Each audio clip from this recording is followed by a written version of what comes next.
Dana endowment fund itu dana yang benar-benar tidak akan pernah habis. Dananya yang digunakan adalah yield-nya. Jadi atas 50 juta gitu.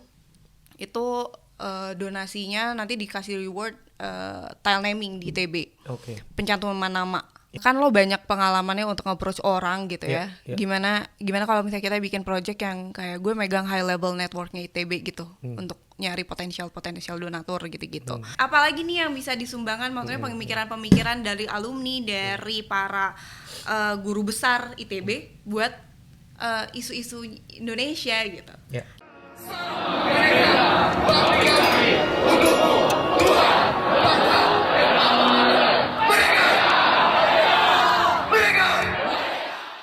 Hai, selamat datang di konten barunya Salam Ganesha, yaitu Bicara Ide. Di konten kali ini kita akan ngomongin hal-hal yang seputar ide. Dari ide kreatif, ide bisnis, sampai ide karir. Nah, untuk konten kita kali ini, kebetulan saya sudah kedatangan bintang tamu atau narasumber ya. Seorang perempuan asal Bandung, kelahiran Sumedang. Perempuan ini adalah alumni dari Sekolah Arsitektur dan Perencanaan Pengembangan Kebijakan Institut Teknologi Bandung. Langsung saja kita sambut Kak Fani Wulandari Katili. Halo Kak Fani. Hai Ekel, tadi kamu belum memperkenalkan diri loh. Oh iya, aku lupa memperkenalkan diri. Kenalin, nama aku Ekel. Aku pun juga sama, alumni dari Institut Teknologi Bandung ya, jurusan Fisika. Mungkin agak jauh sama SAPPK. Jadi hari ini kita akan ngomongin tentang Kak Fani Wulandari Katili sebagai seorang individu yang mengenyam pendidikan di ITB, kemudian meniti karir di Kementerian PUPR dan kembali lagi ke ITB. Nah, kembali lagi ke ITB dalam bentuk apa? Kita langsung saja tanya. Tapi sebelum kita mulai, aku mau nostalgia dulu. Gue mau nostalgia dulu sama Kak Fani. Sorry, agak kurang konsisten guys. Oke, dulu sebenarnya apa sih yang ngebuat Kak Fani akhirnya memilih ITB sebagai kampus untuk menjadi tempat melanjutkan pendidikan setelah SMA? Oke, sebenarnya gue dari kecil, dari TK, gue tuh tipe yang udah memanifestasi. Zaman sekarang mungkin bilangnya manifestasi ya. Yeah. Dulu kayak udah tahu sebenarnya gue tuh SD mau di mana, SMP mau di mana, SMA, kuliah, S2 di mana dari kecil. Oke. Dulu gue SMA 2 Bandung, dan itu juga gue udah tahu dari kecil, maksudnya gue pengen kayak jadi panitia bazar SMA 2. Oke, jadi gue harus masuk SMA 2 Bandung. Gitu. Dan ke ITB juga. Gue karena mungkin di Bandung juga ya. Jadi gak perlu jauh-jauh gitu kan. Jadi dari kecil udah tahu tuh emang mau masuk ITB. Karena nomor 1 juga kan di Indonesia. Gue kayak gue harus masuk ITB nih. Apa yang ngebuat Kak Fani dari kecil udah tahu pengen masuk ITB? Karena nggak semua orang tuh punya keinginan itu, even dari TK misalnya. Oke. Mungkin pertamanya juga karena ada kakek gitu ya, yang dia lulusan ITB juga di geologi, Bapak Geologi Indonesia, Pak Jun Arya Katili. Nggak kakek langsung sih sebenarnya. Nah, dari situ juga gue kayak aku pengen jadi kayak Opa John, masuk ITB juga gitu. Itu sih. Dan ada doktrin juga dari orang tua ya, setiap lewat kampus, ini nih kamu kayaknya harus masuk sini, kamu harus masuk sini gitu. Kamu harus jadi sarjana teknik gitu. Gitu sih awalnya. Oke. Kemudian tadi sempat disebutkan doktrin ya. Maksudnya doktrin dari orang tua ini kan somehow it can be good, it can be ya you know lah ya. Maksudnya kadang-kadang kehidupan yang kita jalani itu suka nggak sesuai sama yang diinginkan sama orang tua. Nah, apa yang ngebuat akhirnya doktrin yang selama ini dikasih untuk Kak Fani diminta dalam tanda kutip ya, atau disuruh atau misalkan ya diharapkan untuk masuk ke ITB, karena kan doktrin itu bisa jadi doa juga gitu dari orang tua ya. Itu jadi suatu hal yang positif dan nggak terlalu toksik gitu di diri Kak Fani sendiri. Iya. Nah, itu hal yang menurut gue jadikan positif ya. Maksudnya karena pertama gue juga mau dari dulu gitu, dan orang tua juga sangat mendukung dan juga nyuruh juga. Jadinya antara doa, antara gue juga usahanya ke situ. Maksudnya gue berarti udah usaha banget dari masuk SMA awal banget. Gue udah kayak gue harus masuk ITB, so gue harus belajar dengan lebih giat lagi, karena gue ngerasa gue dari kecil bukan orang yang benar-benar sepinter itu. Jadi gue kayak gue harus usaha sekeras, lebih mungkin beberapa kali lebih keras daripada orang lain, mungkin gue rasanya seperti itu. Gitu. Dan gue ya doa dari orang tua, doa dari diri sendiri juga, ya gue harus ya Allah aku pengen masuk ITB pokoknya gitu. Kalau nggak tahun ini tahun depan nggak apa-apa gitu. Dan akhirnya tercapai ya, maksudnya Iya, alhamdulillahnya achieve ya. untuk masuk ITB. Dan kenapa yang dipilih justru tadi sekolah arsitektur dan perencanaan pengembangan kebijakan ITB? Sekolah Arsitektur, Perencanaan dan Pengembangan Kebijakan, SAPPK. Sebenarnya karena gue tuh waktu SMA punya sahabat deket banget, cowok, namanya Izan. Hai Izan. Shoutout Izan. Shoutout. Izan itu SR ya, SR 2010. Nah, kita tuh sahabatan dari kelas 1, terus kita sering main ke rumahnya. Orang tuanya itu ibunya dosen arsi. Bapaknya juga kayaknya sering ngajar di ITB juga di arsitektur. Kayak mungkin sekolah kuliah tamu gitu-gitu kali ya. Nah, dari situ memang mereka berdua yang mengencourage gue untuk masuk SAPPK, untuk masuk arsitektur. Di otak gue kayak, oke nih, jadi buku-buku arsitekturnya, dari perlengkapan untuk gambar dan lain-lainnya tuh gue bisa minjem nih gitu. Jadi gue kayak, yaudah deh, gue pengen juga masuk arsi gitu. Tapi misalkan kayak Opa John itu kan geologi.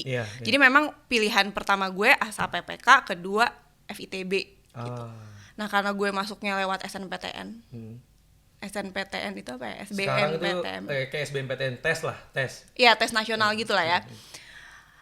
Gue ngambil IPC campuran. Jadi IPA IPS yang harus gue pelajari saat itu. Betul. Dengan strategi apalah gitu, yang penting gak minus. Jadi gue pilihan pertamanya adalah SAPPK, FITB, sama ada akuntansi Unpad. Dan untungnya keterimanya di pilihan pertama ya? Iya, alhamdulillahnya seperti itu. Pas dijalani dapat kuliah arsitektur, kayak gak bisa nih gue kayak arsitektur. Kenapa gak bisa? Sesusah itukah ternyata? Sesusah itu, se-pressure itu. Sempet ada pikiran, gue pengen cabut lagi, gue pengen SNMPTN lagi pada saat itu, kemudian gue nyoba deh geologi. Pernah ada pikiran? Enggak. Gue kayak berjuang terus sampai ya udah nih, karena udah dimulai harus selesai gitu berarti. Ya dong. Dan gue cinta sama planologi ternyata. Teknik yang agak ke IPS-IPSan ya. Iya. Dan jadi kan di SAPPK itu buat teman-teman yang belum tahu juga ya. Jadi itu ada 2 jurusan untuk S1-nya kan. Ada jurusan arsitektur dan planologi. Jadi udah disebutkan oleh Kavani kalau arsitektur tuh agak susah ternyata ya. Untuk gue. Iya, susah keep up Kavaninya. Jadi akhirnya memilih untuk ke planologi. Dengan penyesalan atau dengan tidak penyesalan? Enggak, sama sekali enggak penyesalan, karena dari awal gue udah milih, kayak kan disuruh milih kan ya. Lo mau masuk mana? Gue dari awal udah planologi gitu, karena bener-bener gue ternyata nggak sesuka itu untuk menggambar dan memvisualisasikan. Itu tuh gue nggak bisa sebenarnya. Oke. Jadi kalau gue recap sedikit ya, perjalanan hidupnya Kavani ini dimulai dari kecil sudah di-influence sama keluarga untuk masuk ke ITB, tapi nggak di-influence untuk jurusan apa, yang penting masuk ITB aja. Iya. Kemudian begitu SMA punya sahabat, di-influence lagi untuk masuk arsitektur, namun pada akhirnya memilih jalannya sendiri untuk masuk ke planologi ITB, betul ya? Iya. Seperti itu. Nah, selama kuliah berarti kan kurang lebih 5 tahun? 4 tahun alhamdulillah ya. 4 tahun. Kira-kira nggak kurang nggak lebih. Iya.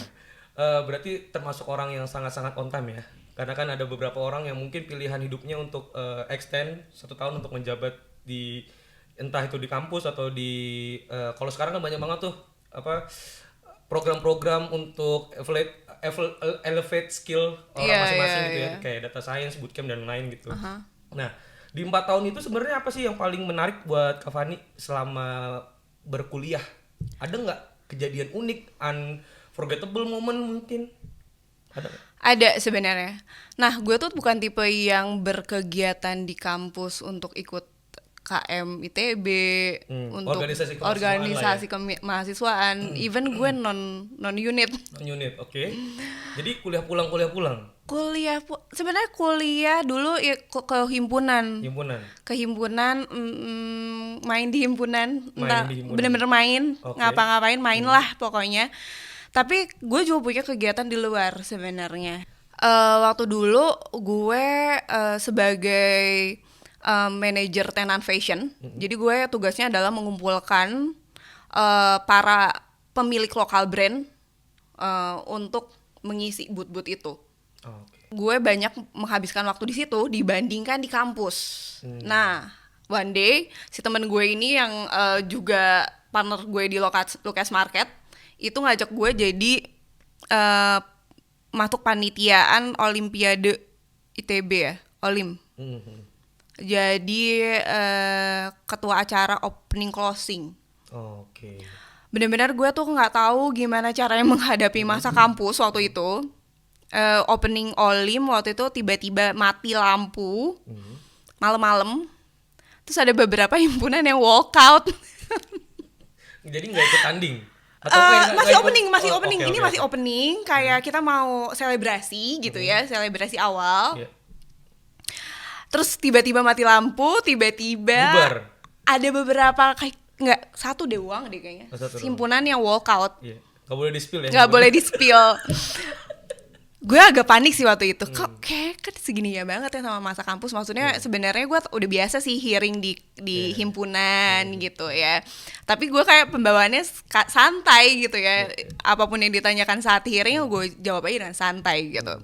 Nah ini kan kalau udah ada forum besar, terus orangnya udah walk out gitu. Dan bener-bener banyak gitu ya. Arogan. Di situ sih pertama kali gue kayak wah gila nih ITB banget nih gitu ya. Akhirnya gue datengin ke himpunannya untuk minta maaf sih. Terus ada beberapa kali juga tugas-tugas kayaknya tugas-tugas kaderisasi ya, untuk gue nyamperin ke himpunan-himpunan. Terus gue ditanya balik tentang himpunan mereka. Ya harusnya emang gue research dulu ya. Ini enggak, banyak banget kayak kamu tahu nggak Goyang Erika. Oh dulu ada yang disebut Goyang Erika ya? Ada. Terus ya pokoknya istilah-istilah yang gue nggak paham gitu ya. Itu sih. Ya semacam pelonco, tapi ya ini nggak terlalu pelonco banget lah ya. Kayak lebih dikerjain aja kali usia. Iya. Karena gue sih sebenarnya kalau di kaderisasi di pelonco udah biasa sih. Jadi nggak ada yang udah biasa, benar-benar biasa. Kita balik dulu sedikit tadi, ngomongin soal yang tadi Lukas Market gitu. Kan tadi lu bilang lu diajakin atau lu aktifnya di sana. Sebenarnya apa yang ngebuat lo kira memilih untuk aktif di luar instead of di dalam gitu? Walaupun tadi akhirnya lu diajakin juga sebenarnya untuk jadi ketua opening dan closing Olim gitu. Apakah wadah di ITB itu ternyata sekurang itu kah untuk develop your skill atau gimana?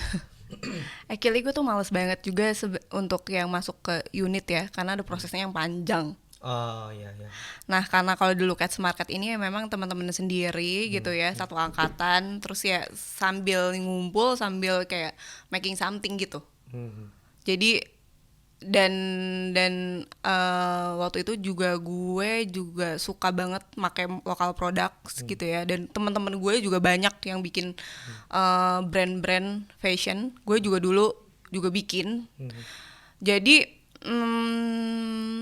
ya udah, jadi gue lebih milih aktifnya di situ instead of banyak kajian-kajian. Oke, tapi sampai sekarang masih jalan Lukas-nya itu? Lukas Market masih, Lukas Marketnya udah enggak, tapi ada brand Lukas yang dipegang sama temen gue.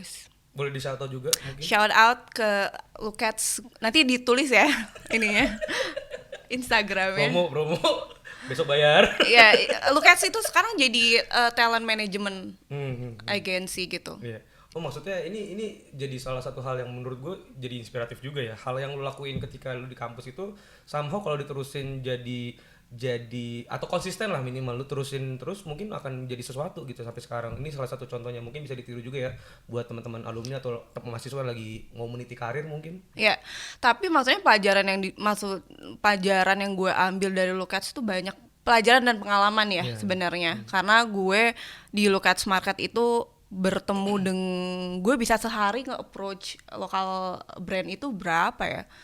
100? Enggak. Oh. Sehari mungkin kayak 10 sampai 20 dan bener-bener sehari bisa ketemu 5 sampai 6 brand. Back to back meeting di sela-sela waktu kuliah, di sela-sela waktu itu gue juga lagi kerja praktek gitu-gitu. Kuliah lu nggak chaos tuh? Enggak. Aman? Aman. Oke. Cukup ya? Cukup. Oke. Setelah dari kampus 4 tahun berkuliah, memakan asam garam, banyak pengalaman, banyak pelajaran yang lu ambil, kemudian lulus nih. Gue pengen tahu dari awal ketika lu masuk ke dunia kerja, apa yang lu lakukan? Kemana lu berpergian gitu? Oke. Tadi kan gue sempat mention, ya gue baca PUPR juga ya? profil lu kan, ada lu sempat kerja di Kementerian PUPR, atau mungkin ada journey sebelum atau gimana? Nah, gue udah balik lagi waktu kecil gue udah tahu gue pengen jadi apa dan mau kuliah di mana gitu ya. Nah, gue juga dulu punya cita-cita, orang lain mungkin cita-citanya jadi presiden, jadi dokter gitu. Sekarang influencer, Influencer gitu. Dulu gue cita-citanya jadi anggota DPR.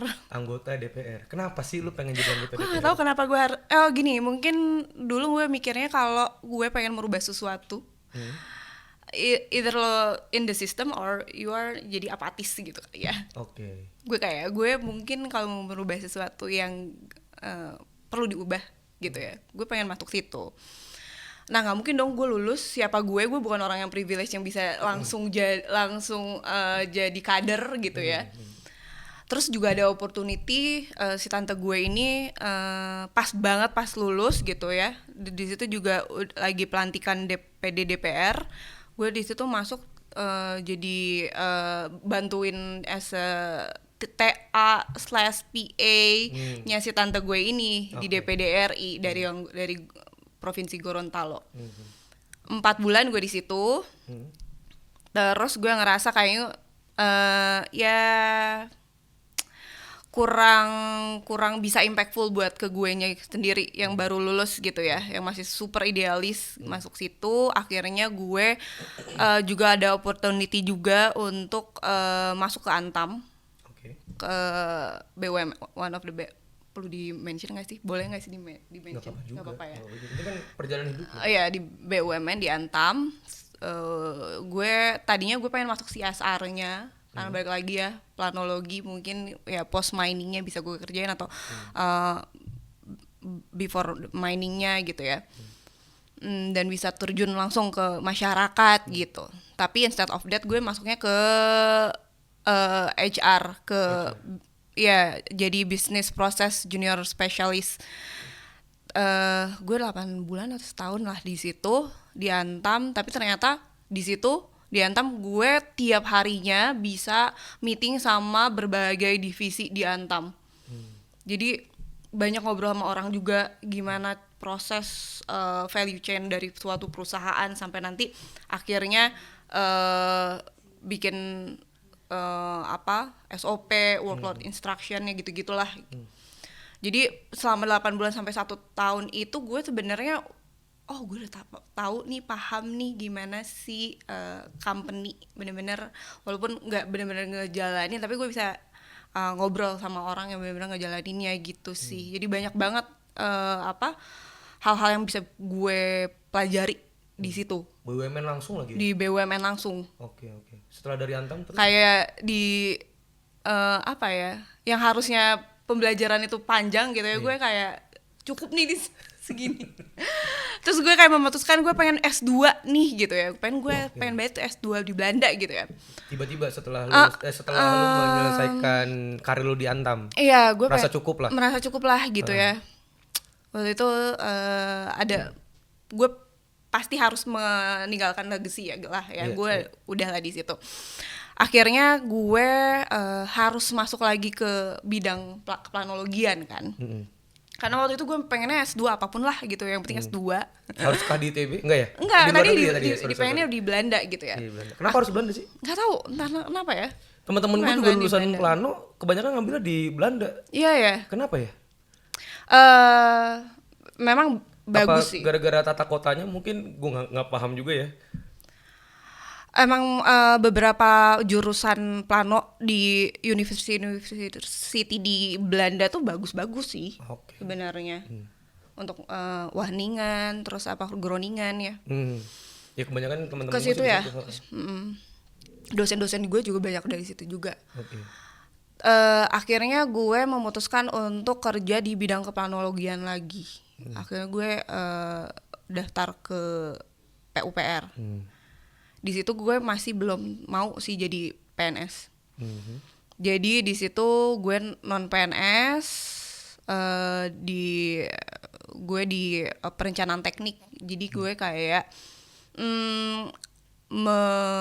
membuat feasibility study pembangunan rumah susun di situ untuk mengurangi gap kepemilikan dan kepemilikan maupun penghunian dari si rumah ya kan. Anak-anak milenial zaman sekarang tuh susah banget kan punya rumah. Iya. Nah sebelum kita tuh menurut lu gimana sih Kak, harusnya Kak, anak-anak milenial sekarang tuh harus punya rumah atau enggak sebenarnya? Menurut gue pilihan sih. Pilihan. Maksudnya bentuknya nggak harus punya. Mau sewa. Ternyata sekarang kalau misalnya dihitung-hitung sewa jauh lebih murah dan perawatannya jauh lebih gampang gitu ya. Instead of memiliki gitu ya. Tapi balik lagi ke prioritas masing-masing sih. Rencana kedepannya seperti apa. Kalau misalnya kayak gue orang yang nggak tahu nanti kedepannya gue mau tinggal masih di Jakarta atau enggak gitu ya. Dan investasi juga kayaknya oke, harga tanah naik gitu kan. Tapi harga rumah turun dan kita juga ada biaya per bulannya, per tahunnya yang nggak sedikit gitu ya. Perbaikannya juga segala macam. Gue sih masih sampai sekarang masih belum mau memiliki rumah gitu.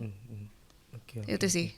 Ini bisa jadi masukan juga buat teman-teman juga soalnya. Ya harus dipikir-pikir lagi sih. Karena kan untuk decision kita punya rumah itu kan nggak mudah gitu ya. Hal-hal variabel yang mungkin hari ini tertutup tapi belum tahu ketika 1 tahun meninggali rumah tersebut, kemudian nanti ada kos-kos yang mungkin nggak terprediksi dari awal gitu yang harus dikeluarkan, itu kan juga harus dipikirkan kan ya. Iya.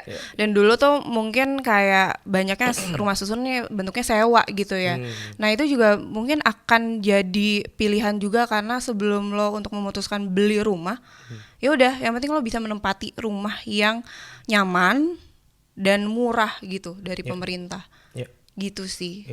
Kalau nggak salah, koreksi ya kalau misalkan emang gue salah. Ini tuh hasil kajian tahun 2019 bukan sih? Soalnya gue tadi sempat googling, gue search nama lo, Fanny Wulandari Katili. Terus kemudian gue scroll ke bawah, ada satu laporan emang ngomongin soal rumah tadi dan gue baca di situ kalau nggak salah tercantum nama lo gitu. Kemudian itu sejenis laporan juga sih, laporan atau mungkin feasibility study juga ya. Atau pokoknya intinya pertimbangan-pertimbangan yang dari sudut pandang pemerintah dalam hal ini PUPR tentang rumah gitu. Mungkin lu pada juga bisa baca gitu ya buat teman-teman. Search aja nama Fanny Wulandari. Jadi lucunya gue tuh dulu jadi walaupun gue non PNS ya, gue tuh disuruh sama si dirjen gue untuk jadi ketua tim kreatifnya dia, untuk bikin paparannya dia, untuk bikin speechnya dan lain-lain. Apalagi terkait rumah untuk milenial itu sebenarnya. Kayaknya sampai sekarang juga masih dipakai kajian-kajian dan research kecil-kecilan yang gue buat gitu ya. Itu kan mungkin dengan kita banyak baca, banyak tahu hasil riset dari orang lain kan bisa ngebantu kita dalam memutuskan kehidupan kita ke depannya. Untuk kedepannya seperti apa? Betul. Setelah dari PUPR lu berapa lama berarti? Wah, gue lama banget di PUPR. Gue 4 tahun di PUPR. Kok bisa 4 tahun tapi diantem cuman berapa sampai 1 tahun? Gue nyaman sih di situ. Maksudnya the way kayak itu kan rumah susun itu nggak hanya bangun rumah buat keluarga ya, tapi juga untuk pondok pesantren, untuk mahasiswa. Nah, saat benar-benar udah dibangun dan kita kesana lagi ketemu gitu dan mereka benar-benar, aduh Mbak makasih, semoga, iya itu menurut gue itu yang paling impactnya buat gue tuh besar banget. Iya. Dibandingkan hal yang lain gitu ya. Tadi yang lu bilang ya, masalah impact tadi yang lu cari. Iya, betul. Itu sih yang membuat gue kayak wow, gue udah 4 tahun nih di sini gitu. Gue ikut beberapa 2 kali tes PNS. Memang nggak niat ya, nggak mau juga jadi PNS. Jadi ya, memang bukan jodohnya. Dari keluarga nggak ada pressure? Biasanya kan dari Iya orang tua pastilah tuh, ya, udah PNS aja, ngapain? PNS. Betul. Tapi gue kayak belum mau, nggak mau. Belum atau enggak? Ada banyak cara lain lah untuk Ya, contribute betul, to this betul. country ya. Yes. Setuju sekali. Iya kan, nggak harus jadi PNS. Oke. Kemudian dari PUPR lanjut untuk ngebangun Salam Ganesha. Ya, jadi gue diajakin juga sebenarnya sama temen gue buat, Evan kita bikin satu project ini gitu. Temen gue juga yang waktu di Lukats gitu ya. Kan lo banyak pengalamannya untuk nge-approach orang gitu ya. Yeah. Gimana kalau misalnya kita bikin project yang kayak gue megang high level networknya ITB gitu untuk nyari potensial donatur gitu-gitu.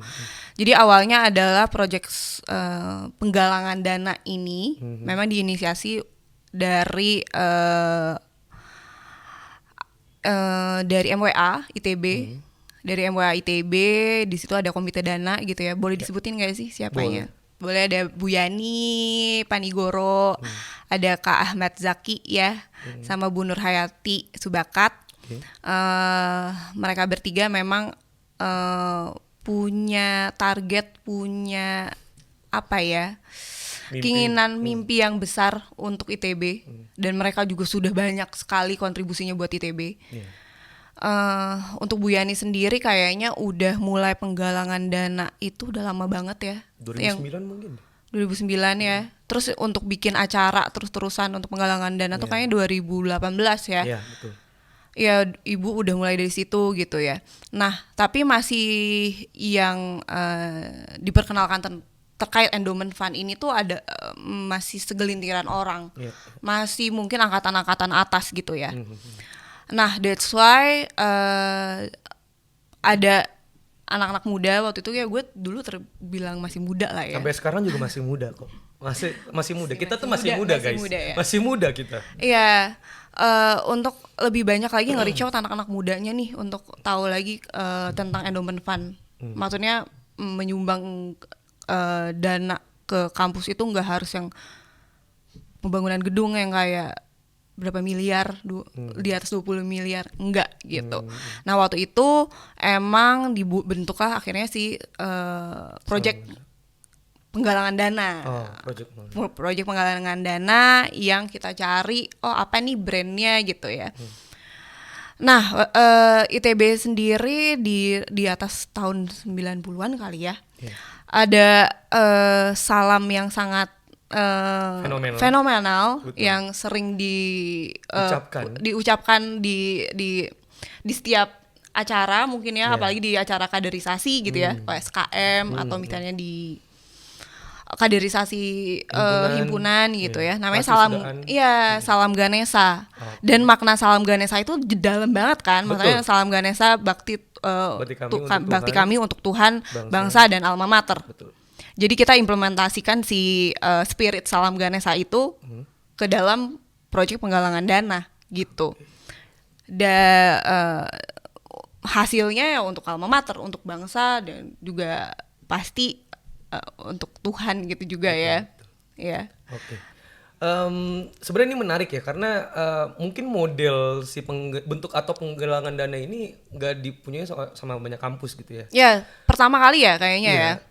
Sejauh yang gue lihat memang ini jadi salah satu hal yang pertama ya, atau terobosan baru yang emang digalakan atau dibentuk sama MUITB ini. Buat teman-teman juga yang mungkin sedang nonton dan nggak tahu MUITB itu apa. MUI itu adalah Majelis Wali Amanat Institut Teknologi Bandung. Itu jadi salah satu organ yang ada di ITB gitu. Organ tertinggi ya? Iya. Jadi tugasnya memang untuk melakukan evaluasi, kemudian pengambilan kebijakan juga gitu ya, untuk monitoring juga. Jadi memang kalau ibarat di perusahaan tuh MUI itu sebagai komisaris lah, kurang lebih seperti itu. Nah, awal tahun berapa nih berarti dibentuknya Salam Ganesha? 2019 itu kayaknya bulan Agustus ya, Agustus. Oh, Agustus 2019. Sekarang berarti sudah berumur kurang lebih sekitar 4 tahunan. Tiga tahun lebih lah ya. 3 tahun lebih. Jadi selama Tapi baru di launching itu di Desember 2019, 19 Oke. Desember 2019. Ya berarti mungkin praktis baru 3 tahunan Iya, ya, baru iya, 3 tahun. iya. Dengan umur yang 3 tahun sangat kurang. cilik ini, Salam Ganesha ini, apa sih sebenarnya yang sudah dilakukan selama ini? Jadi apa bentuk mungkin yang untuk penggalangan dana awalnya tuh ngapain sih Salam Ganesha? Ya, awalnya kita memang bikin si project ini dibagi dua. Ada kayak crowdfunding eh, dan untuk benar-benar ke high level network. Nah, yang untuk crowdfunding ini dulu kita kerjasama sama one of the platform Yes. crowdfunding namanya Kita Bisa untuk menggalang donasi dari activationnya kita berupa event-event sebenarnya. Kita berupa event, terus juga kita menggayat komunitas-komunitas yang ada di ITB, komunitas dari jurusan angkatan. Jadi kita ada kayak namanya koordinator angkatan dari 60-an sampai sekarang gitu ya, yang bisa menyebarkan informasi terkait si proyek penggalangan dana ini si Salam Ganesha gitu. Terus kita juga ada company visit, roadshow gitu. Terus kita juga tap in ke event-eventnya alumni gitu-gitu. Nah, kita juga ada untuk benar-benar di atas 50 juta gitu. Itu donasinya nanti dikasih reward tile naming di ITB. Oke. Pencantuman nama. Iya. Nanti lihat aja di rotunda ya. Ya kalau ke ITB ada yang disebut rotunda atau mungkin dari Boulevard juga bisa ya. Dari Boulevard Dari juga Boulevard sudah juga bisa kelihatan. kelihatan. Kalau emang yang nggak tahu mampir ke ITB, nggak usah dijelasin di sini karena panjang, udah datang Iya, aja. Nanti kelihatan kok. Betul. Banyak yang bilang ini mengkomersialisasikan ITB, enggak sih sebenarnya. Kita mau lebih menghargai para donatur yang sudah give back ke ITB lah gitu ya. Ya karena kalau kita pikir-pikir kan sebenarnya ini suatu hal yang ya one of the noblest thing gitu loh. Kayak Iya. kita udah dididik di ITB, kemudian kita lulus, kita bekerja dan mengabdi kepada bangsa, pada akhirnya kita balik lagi untuk menyumbang lah ya dari berapa persen dari harta yang kita punya, kemudian bentuk apresiasi dari ITB adalah dengan memberikan penyematan nama di ubin atau di lantai atau even di gedung sekalipun gitu. Jadi buat teman-teman yang mungkin nanya ya ini kenapa nama gedungnya ini ya, karena jasa beliau lah pada akhirnya yang bisa ngebantu ITB, walaupun memang pada akhirnya nggak langsung signifikan pada bentuk yang mungkin bisa jadi suatu hal yang bisa dipergunakan secara langsung gitu. Mungkin bisa pelan-pelan untuk makanya ngebangun pengembangan pendidikan di masyarakat, kemudian untuk aktivasi tridharma perguruan tinggi juga kayak gitu ya. Itu mungkin arah untuk endowment fund ke depan ya. Betul. Yang seperti kita tahu ya, ITB kan PTNBH ya. Betul. Maksudnya perguruan tinggi berbadan hukum yang sebenarnya harusnya dananya mereka bisa mencari dana sendiri lah ya. Untuk berkembang. Nah, gue lihat maksudnya yang sekarang ini yang terjadi gitu ya, semakin sedikit nih dana dari pemerintah untuk universitas, untuk ITB gitu. Kayak ya mungkin hanya 30%. Dan dana dari masyarakat berupa tuition fee atau apa namanya sekarang SPP, UKT gitu, itu only 30% juga. Dan sisanya 40%-nya dari mana gitu. Nah, itulah yang dicari oleh ITB gitu. Dari mana? Salah satunya dari endowment fund. Selain dari usaha-usahanya ITB ya, di bawah ITB. Dari endowment fund itu. Dan dana endowment fund itu dana yang benar-benar tidak akan pernah habis. Dananya yang digunakan adalah yield-nya. Jadi dana hasil usahanya saja gitu. Jadi kalau lo menyumbang ke ITB dengan ke endowment fund dan amal jariah sama aja gitu kayak amal jariah yang dananya nggak akan pernah habis, digunakan, diinvestasikan gitu-gitu. Ini sebenarnya jadi sebuah hal yang mungkin teman-teman juga perlu tahu. Sebenarnya target yang dicapai atau target yang ingin sebenarnya dicapai oleh Salam Ganesha pun juga 1 triliun bentuknya bukan? Itu Jumlahnya ada 1 triliun sih sebenarnya. memang ada mimpi dari Ibu Yani ya terutama ketua MUI ITB untuk 1 T. 1 abad 1 triliun. Kita ITB sudah memasuki 1 abad lebih gitu ya. Kenapa 1 triliun itu mungkin angka yang bisa kita perkirakan the way gimana caranya ITB bisa dapat sepertiga operasionalnya dari endowment fund. Ya kira-kira 1 T Iya, iya. gitu. Dengan yield yang bisa sepertiganya membiayai operasional kampus per tahunnya gitu. Sehingga kita mungkin bisa kedepannya akan menjadi world class university seperti ya Harvard atau enggak NTU atau Stanford atau manapun yang sebenarnya dana MIT. abadinya juga besar juga Iya, gitu, nggak nggak sedikit, sedikit. nggak sedikit. Iya, iya. Ternyata dananya ya dari alumninya, dari lembaga donor, dari filantropis Indonesia maupun luar negeri gitu ya. Jadi pokoknya semakin banyak orang yang menyumbang. Ya, semoga 1 triliun ini bukan jadi angan-angan saja, bukan hanya jadi mimpi gitu ya. Iya. Jadi anehnya adalah Kak Fani ini pengen ngumpulin duit 1 triliun tapi bukan buat diri sendiri ya guys. Tapi untuk alma mater tercinta ITB. Gimana rasanya untuk akhirnya punya tugas mengemban mimpi yang mungkin sebenarnya achievable ya. Ini sangat-sangat sangat achievable gitu menurut gue. Gue pengen tahu gimana sih rasa ngemban ini selama kurang lebih berarti sudah 3 tahun ya untuk pada akhirnya diberikan amanah secara tidak langsung ya, karena kan kalau gue lihat ITB ini kan punya mimpi besar yang sama ya, punya tujuan atau punya target yang sama gitu, akhirnya membuka keran untuk bekerja sama dengan atau melimpahkan itu juga dengan Salam Ganesha supaya kolaborasi yang mungkin nanti akan muncul dalam penggalangan dana mencapai 1 triliun itu bisa benar-benar tercapai gitu. Kayaknya udah terjawab juga ya sama yang Ekel bilang. Ini tuh bukan Salam Ganesha mungkin salah satu toolsnya untuk bisa menggayat lebih banyak lagi orang. Tapi kunci utamanya adalah kolaborasi gitu. The way kita bisa Salam Ganesha mungkin bisa nge-reach out lebih banyak lagi alumni untuk bisa give back, atau misalnya reach out si filantropi atau lembaga donor atau siapapun untuk ayo yuk kita sama-sama berkolaborasi untuk ngasih impact buat pendidikan, nanti sih kontribusi nyata gitu ke pendidikan lewat mana? Lewat endowment fund ITB gitu.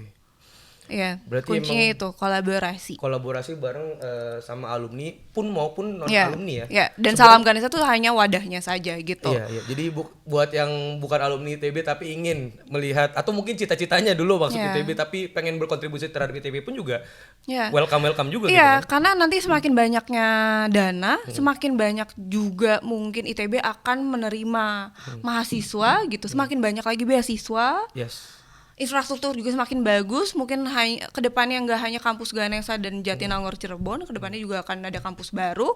Jadi ya multiplier effect-nya akan semakin besar lagi dengan si dana ini lebih besar gitu kan. Itu sih yang kita harapkan. Jadi dari yang sudah lu paparkan tadi ya, dari yang sudah ceritain dari berdiri kemudian sekarang udah selama 3 tahun, targetnya jelas, tujuannya juga jelas, apa yang ingin dicapai juga jelas gitu. Tantangannya apa sih? Apa sih yang paling sulit dalam menjalani proses ini semua gitu selama 3 tahun? Yang bikin sulitnya adalah menjadi ini sustain. Oke. Dan apa ya? Karena kerannya sama-sama di sisi itu saja ya sebenarnya. Nah, kita harus mencari potensial donatur baru gitu ya.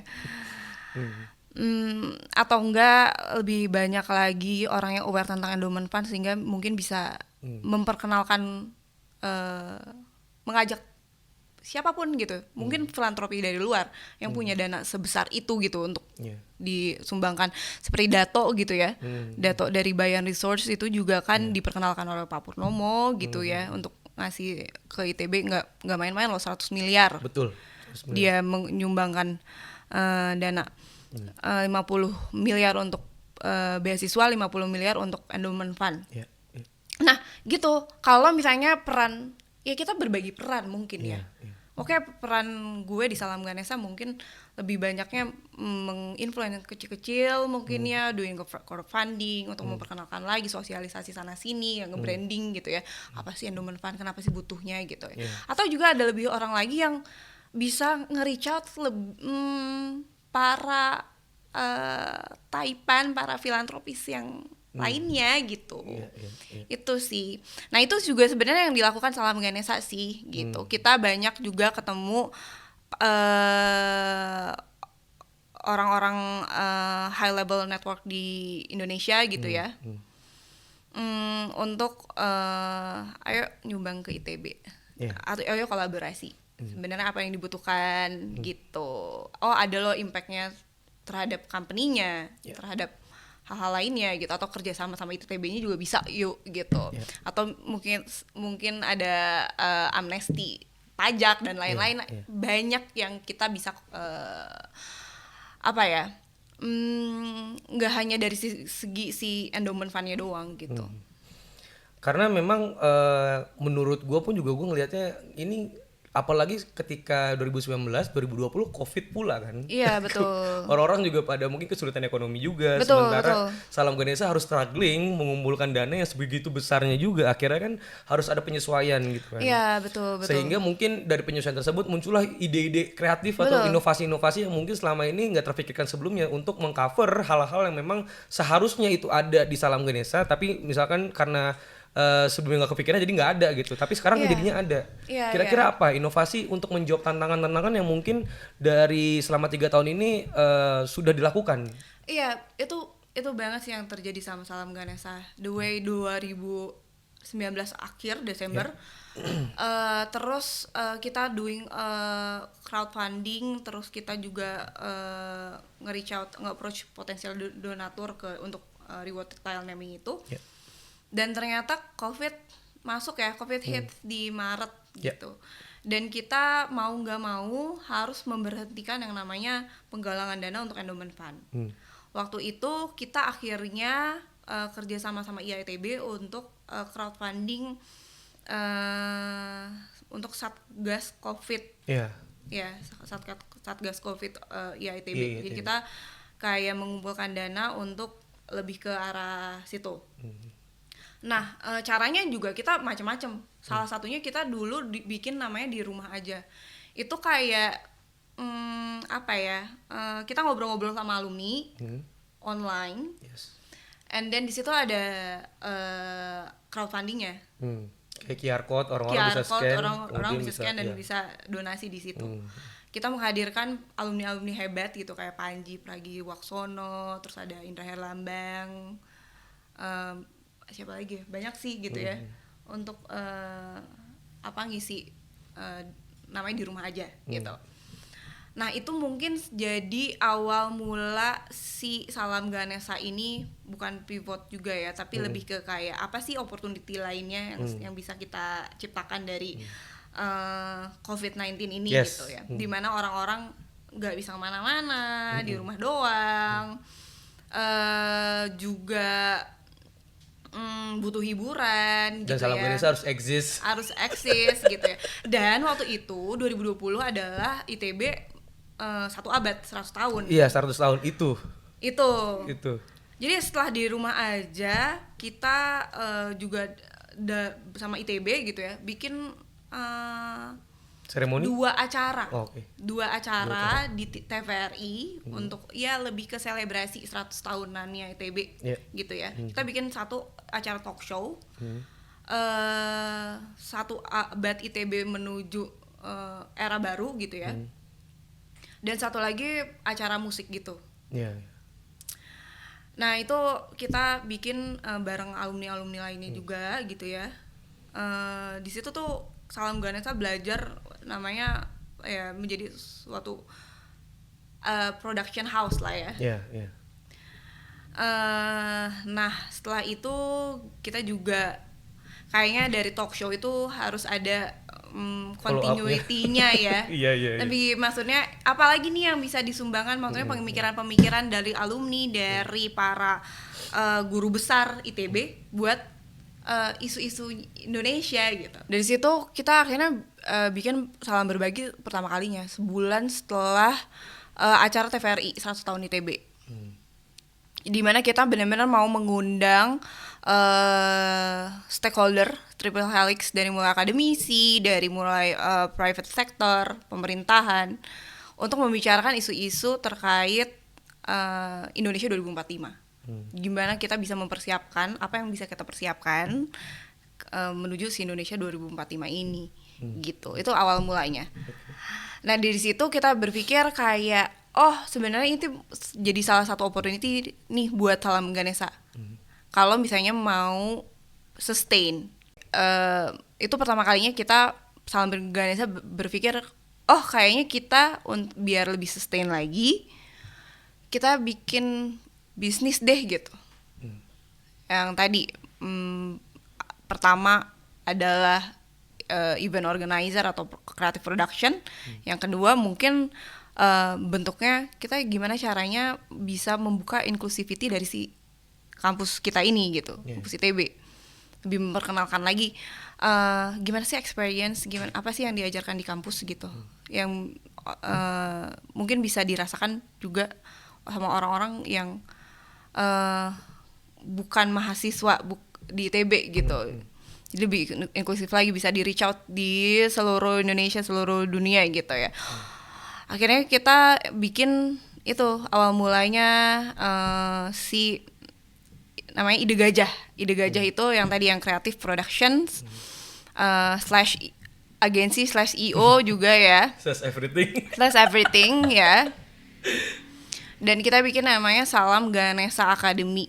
Salam Ganesha Academy is a attack, di mana kita mau juga jadi fasilitator untuk para fresh graduate maupun yang punya bisnis untuk mengakselerasi lagi si skillnya, pengetahuannya. Nanti juga kita juga akan buka mentoring, di mana gue kerasa banget sih, maksudnya lulus belum tahu kira-kira gue tuh mau jadi apa, misalkan ya. Untuk S2 gue butuh yang namanya recommendation letter. Terus gue dapetnya dari mana selain dari si atasan gue atau misalkan dosen. Tapi kalau misalnya kita mau masuk MBA, kita justru harus yang dapat recommendation letter dari orang yang lulusan sana gitu ya. Itu, that's why kita mungkin nanti ke depannya akan buka mentoring gitu ya. Atau enggak gue stuck, karir gue stuck nih misalkan ya. Gimana caranya gue bisa naik level, atau gimana caranya gue bisa ngobrol-ngobrol sama alumni yang udah punya startup, udah punya bisnis gitu. Ya, jadi kedepannya si Salam Ganesha ini akan membuka mentoring yang ke situ gitu, untuk membantu si para fresh graduate maupun para si entrepreneur. Inovasinya justru malah dalam bentuk bisnis ya. Berarti membuat Ide Gajah, which is agency or creative production. Satu lagi yang dari sisi education teknologinya, which Salam Ganesha Academy gitu. Ini dua hal ini mungkin menarik karena menurut gue pribadi ya, yang lulusnya di tahun 2019. Angkatan COVID ya? Angkatan COVID. Sorry, 2020 bahkan. 2020. Gue even gak wisuda sama sekali. Wah, kasihan Jadi, sih. mungkin buat teman-teman yang seangkatan sama gue yang gak ngerasain wisuda, ya udahlah. Mungkin emang gak semuanya mendapatkan hal yang sama gitu ya di dunia ini. Jadi kita harus let go aja guys. Ini dua hal ini tadi dari sisi kreatif dan dari sisi educational teknologinya itu, hal yang mungkin gue sangat terpapar ya selama kurang lebih 2 tahun sampai 3 tahun belakangan gitu. Banyak orang yang bikin konten larinya kemana? Pasti ke creative agency atau ke creative production juga. Lu bisa lihat di YouTube, di TikTok, itu pasti semua hasil-hasil dari kreativitas gitu. Kemudian yang kedua, masalah edtech, di mana edtech di sini untuk level up your skill, ya kan? Skill-skill yang mungkin nggak lu dapet di kuliah gitu. Betul. Mungkin yang lu kayak contoh, ada temen gue lulusan dari teknik geofisika, pada akhirnya harus belajar lagi, ngambil lagi dia sekitar 6 sampai 1 tahun untuk belajar data science gitu. Hal-hal yang memang dibutuhkan di era sekarang gitu ya, digital skills itu sangat dibutuhkan. Makanya ini yang menjadi apa ya, gue lihat juga menjadi opportunity juga gitu. Iya, iya, si Attack ini sebenarnya jadi sarana, jadi tools, jadi yang ngebantu orang untuk yang tadi career shifting, Yeah. untuk scaling up their skill, Yeah. atau misalkan untuk lebih scale up their dia punya bisnis gitu. That's why mungkin itu yang opportunity yang bisa kita capture saat kita bikin si Salam Ganesha Academy ini sebenarnya. Dan potensi yang paling besarnya lagi adalah buat teman-teman yang mungkin nanti akan, tungguin aja, ini akan keluar soon, pasti akan keluar programnya. Program ini ketika emang ada di Salam Ganesha Academy mungkin akan punya potensi untuk tersertifikasi oleh ITB kali ya. Iya, iya. Sehingga orang yang mungkin dulunya punya mimpi buat kuliah di ITB tapi nggak kesampaian, tapi pengen di legitimate lah sama Iya, ITB, iya. mungkin bisa mengikuti salah satu program yang dibuat sama Salam Ganesha gitu di Iya, Salam Ganesha Academy. iya, Mungkin iya. ini info juga yang buat teman-teman yang mungkin baru fresh grad juga ya, tungguin aja. Tahun ini bakal launch juga program-programnya sangat banyak sekali teman-teman. Sekarang juga kita lagi proses dalam pembuatannya, betul ya Kak Fani? Iya, iya. Jadi gue yang so tahu. Bukan ijazah ya, beda ya kalau ijazah Iya, ITB, iya, beda. tapi kayak It's totally different. terlegitimasi ITB lah. Ya, Ya. lebih ke sertifikasi aja, karena kan dengan adanya sertifikasi itu kan kita lebih apa ya, lebih legitimate atau lebih apa ya sebutannya tuh, lebih valid lagi gitu untuk Iya. menjadi orang yang punya skill tertentu dan diakui gitu loh. Iya, Ya kan? betul. Makanya mungkin potensi kolaborasinya jauh lebih banyak nih. Mungkin buat Bapak Ibu dosen yang sedang menonton ini, mohon maaf Pak kalau misalnya pakai gue lu, cuman kalau Bapak Ibu dosen yang punya training mungkin bisa kolaborasi sama Salam Ganesha, kita buatkan skema trainingnya, kita buatkan juga skema penjualan nanti seperti Iya, apa. dan how to match to the industry ya. Yes, kebutuhan industri juga paling penting ya. Iya, Oke. iya. Jadi kita tidak hanya kerjasama sama si kampus gitu ya, sama ITB-nya sendiri, tapi kita juga harus kerjasama sama industrinya. Iya, Apa sih yang sebenarnya industri butuhkan gitu? Betul. Lulusan seperti apa dengan skill seperti apa, kompetensi seperti apa yang dibutuhkan. Nah itu yang kita bikin programnya di si Salam Ganesha Academy Iya. ini. Dan Jadi kita nggak bikin FGD-nya lah gitu. Dan kayaknya nggak cuma sekedar kebutuhan industri, tapi even kebutuhan pemerintah pun juga bisa kita supply ya, dari segi pemikiran atau dari segi mungkin ketika pemerintah butuh sesuatu, kajian tertentu atau misalkan ya talent mungkin juga kita bisa supply, karena kan ini adalah bentuk, sekali lagi tadi ketika dibuat Salam Berbagi dengan skema triple helix, artinya setiap organisasi atau setiap stakeholder punya peran di situ. Iya. Sehingga mungkin ini bisa jadi salah satu jalan yang sangat-sangat continuity gitu loh, sangat continuity jelas lah gitu. Oke, sebagai closing nih Kak Fani, tadi kita udah ngomongin soal hidupnya Kak Fani, kita udah ngomongin karirnya Kak Fani, sampai di Salam Ganesha pun udah ngomongin soal dari awal berdiri tantangannya apa, inovasinya apa, targetnya pun juga udah jelas. Sekali lagi ya, gua mark sekarang nih ya, gue mark lagi targetnya adalah 1 triliun sebenarnya guys. Dan itu masih sangat jauh sekali. Jadi mungkin buat teman-teman yang kebetulan lagi ngeliatin konten ini, mohonlah coba dicek. Mungkin dari Inspirasi Berbagi bisa, inspirasiberbagi.itb.ac.id. Enggak? Iya, iya. Mungkin bisa Atau nanti bisa di bawah sini ya guys. Sini ya. Bar tolong ya. Pokoknya di apa platform untuk crowdfunding dari ITB pun juga ada, teman-teman bisa join dari sana. Atau misalkan untuk donasi yang lebih besar lagi bisa menghubungi Salam Ganesha untuk misalkan pengen tile naming or even build naming ya, building naming gitu. Building naming ya. Oke. Sebenarnya kedepannya tuh Kak Fani melihat Salam Ganesha tuh seperti apa? Apa sih yang diharapkan oleh Salam Ganesha di masa yang akan datang? Dan kira-kira apa nih yang Kak Fani juga harapkan untuk ITB dan alumni ITB terhadap Endowment Fund ITB?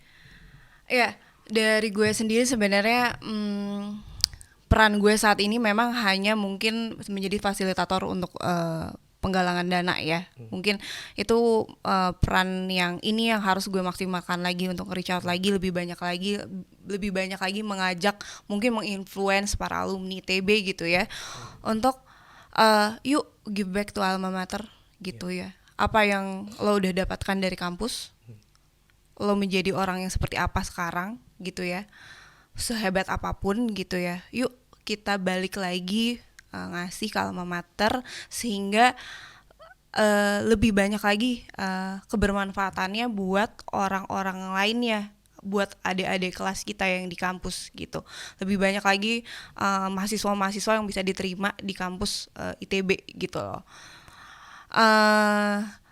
Itu sih kalau dari gue. Dan buat Salam Ganesanya sendiri, ke depannya kita inginnya ini menjadi legacy bersama gitu ya, para militan-militan anak-anak muda ini gitu ya, untuk lebih banyak lagi berkreasi, untuk lebih jangan takut lagi untuk berinovasi, membuat apapun. Karena di Salam Ganesha sendiri kita banyak sekali bikin A, B, C, D. Terus kita oke, yang ini nggak works, oke, yang ini jalan gitu ya. Jadi jangan takut untuk berinovasi gitu, tapi kita tahu risknya apa, sehingga kedepannya nggak terlalu banyak lagi yang bisa merugikan gitu ya. Tapi at least kita dapat pembelajaran dari apa yang kita lakukan. Lebih banyak lagi mungkin nanti orang yang bisa gabung di Salam Ganesha gitu ya. Terus kita juga banyak lagi bisnis-bisnis yang bisa menghasilkan, karena kita ini Salam Ganesha is a social enterprises ya. The way kita menghasilkan akan juga ada impactnya juga buat kampus, kita menyumbang buat kampus juga.